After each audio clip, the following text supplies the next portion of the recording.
there, and welcome to Lesson 2 of the Let's Write Some Novels online workshop series entitled The First Draft, Running a Marathon in a Taxicab. Why are literally all of your videos about stealing and cheating, you may ask?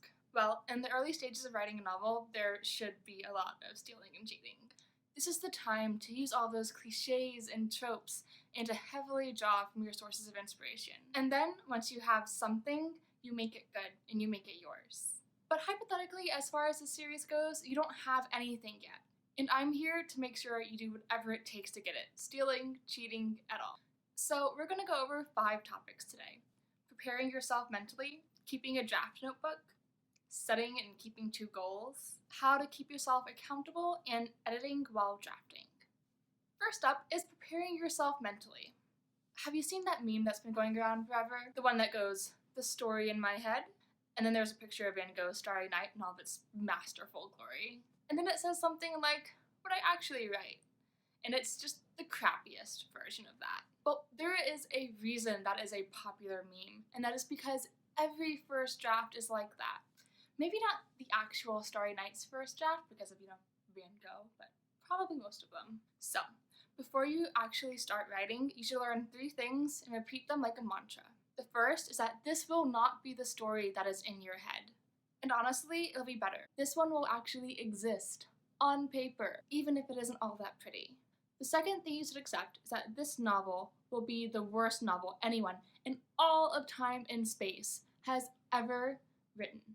If you compare your first draft to books that you're actually reading, those books will probably be 1,000 times better than your story. Those books have had like 50 drafts to get to that state. They've had professional editors cleaning them up. But once those books too looked like the worst book anyone had ever written in all of time and space. Every first draft does.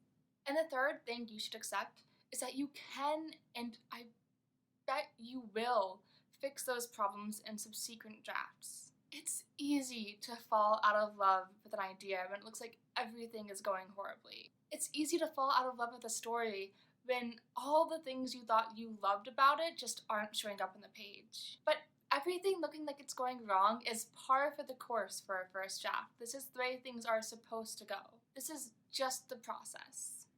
So I like to compare books to sculptures. Writing that first draft is like mining the marble. You can chisel it down to that beautiful work of art later, but first you just have to gather the raw materials. It probably won't be pretty. It'll probably be a great lump of words that may or may not form a coherent story. But that thing you want to make, the story you can see so clearly inside your head, it will be in there somewhere. So now that we've prepared ourselves mentally and accepted some pretty horrible facts, it's time to actually get started. I find that a really good first step when you start writing your novel is to create a draft notebook. The premise for this is simple. Drafting is messy, and you need a place to store the bulk of that mess that isn't just inside of your head. To get started, just write the date and write everything you know about your new novel. Character names, bits of plot and dialogue, and setting ideas. You may write a 4-page synopsis, or maybe you just have a character's name and age. Whatever it is, just get it down. So as you write, keep this notebook like a diary. Make new discoveries, but you aren't quite at the stage of actually writing them out yet. Write it down in this notebook instead. Write down things that you want to go back and change, things that you're considering. This will serve as your compass while drafting. The thing that points north and leads you on in your journey. So once you're set up and ready to start writing, you should think about goal setting. Setting out to write an entire novel can be overwhelming. What will make it less overwhelming is breaking it up into manageable tasks by setting goals for yourself. A good first step for a lot of people is setting a realistic deadline. It shouldn't be too long of a deadline because then there won't be any sense of urgency, or too short of one, or else it'll just feel too hopeless to even try. National Novel Writing Month works for a lot of people, but if that feels too short for you, make it 2 months or 3. Even in March, you can take a page out of NaNoWriMo's book and set a daily word count for yourself. It doesn't have to be 1,667 words a day. Tailor it to what you can manage, if that is 500 words a day or 2,000. A method of goal setting that I really like is a time-based goal. Give yourself a set amount of time to write each day. Start with an hour or even just 30 minutes a day, And then as you get more comfortable fitting writing into your day, scale that up. Go to 2 hours or even 3. You can't always control whether or not you can get 2,000 words written, but you can control the amount of time you spend on your writing. Whatever you decide to do, make your goals realistic and achievable, but still ambitious. And once you have those goals, hold yourself accountable to them. So there are 2 types of accountability, internal and external, which is to say being accountable to yourself and being accountable to others. Both have different effects on different people, and using a mix of both will probably get you your best results. So let's talk a bit more about ways to hold yourself accountable to yourself. First thing you need to do is to make writing a priority. You'll never be able to hold yourself accountable to writing if you're constantly prioritizing other aspects of your life ahead of it.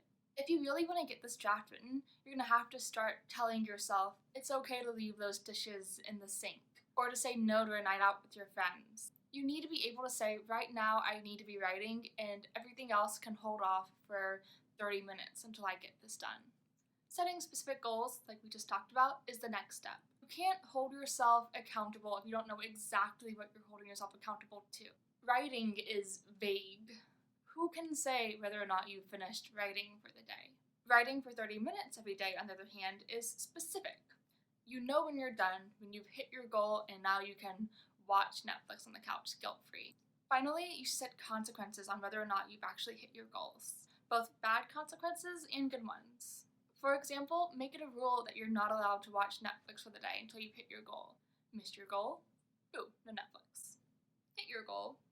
Yay, Netflix. External accountability is fun because it largely relies on the pressures of shame and embarrassment. I'm only joking, it can also rely on encouragement, but actually shame and embarrassment. NaNoWriMo is a great example of well-utilized external accountability. The moment you sign up, they encourage you to share that fact with the world. Sharing your goals immediately sets up consequences. Hit your goals, and you have bragging rights. Missing your goal, however, will result in this conversation. Hey, remember when you said you were going to write a novel in a month? How did that go? Je ne parle pas anglais. Then, Nano tells you about in-person events in your area so you can make friends with people who have similar goals to you. You enter into a community that can give you words of support and encouragement. Once you add them as friends on your website, they can see your progress and you can see theirs. Every single day you could either feel the shame of watching their progress surpass yours, or the pride of knowing that you're the most productive writer of them all. There's an entire ecosystem of rewards and punishment, positive reinforcement and negative reinforcement. You have the pressures of shame and the motivators of encouragement all tangled together in one do-or-die month. If you're not doing Nano, you can recreate some of that same external accountability by sharing your word count on Twitter or your Insta stories each day. You can make a progress to goals chart and share it on Tumblr once a week. The best thing to do, however, is to enlist a buddy. A friend who knows your goals and whether or not you've hit them, and who has the ability to dole out their own consequences. Today's last topic is editing while drafting, and what I have to say about it is short. Sure, if you have an idea that changes everything, and there's a new protagonist and setting and plot, and going forward at this point would basically mean just writing a whole different story, sure, start over. If you see a spelling mistake, of course you can fix it. But it is vital to keep moving forward. We'll talk more about editing in the next lesson, but if you're not used to producing full novel drafts, don't try to edit and draft at the same time. You're just giving yourself too much to do. And I know some novelists do edit while drafting, but many of those have already produced tons of first drafts, and they know they can finish and they know that they can push forward. If you're a new writer, you don't know that yet, so just don't give yourself 2 tasks at once. Focus on getting it done. Making it good can come later. If you need to, use your draft notebook to tell yourself the changes you're going to make in the future. Make a note that you change your protagonist's best friend name on page 6, and just keep moving forward. That's what the draft notebook is for. Remember, as the late Sir Terry Pratchett said, the first draft is just you telling yourself the story. Don't worry about whether or not it's good or marketable or if it makes sense. There's a time for that, and that time is later. Remember, you're just mining the raw material. Sculpting comes after that. Just tell yourself the story and have fun doing it. And that's it for today. I'm not giving you any craft advice because that is not what the first draft is about. So let's get started on some additional resources. I talked about NaNoWriMo quite a lot in this episode, and their website has so many resources for getting a first draft done. I particularly love their pep talk section, which is just full of wonderful essays from established writers. I'm also a fan of the Forest Productivity app. It helps you get off your phone and the internet so you can just focus on writing. Before I leave you today, I'm going to give you a writing exercise. So first, write for 5 continuous minutes without worrying about quality. After a 5-minute break, try again. And then repeat.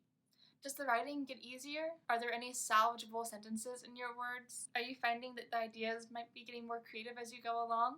One of the hardest aspects of writing is just gathering the momentum to do it. Sometimes you just need to start, even if you don't know what you're going to say. And the words, even though it may seem like they will never come, do. And today, there's actually a second writing exercise. Now that you're warmed up, think of a story idea that you've maybe had for a while but haven't written anything on yet. Whatever kernel of a story you have, give yourself 10 minutes and try to write 200 words of it. You can start at the beginning of the story or the end. You can start with the main character just monologuing their backstory. Once you're done, a part of your story will exist on the page and not just in your own head. And that is such an important first step. So next time, we'll move on to lesson 3, revising your work. Until then, happy writing and thanks for watching.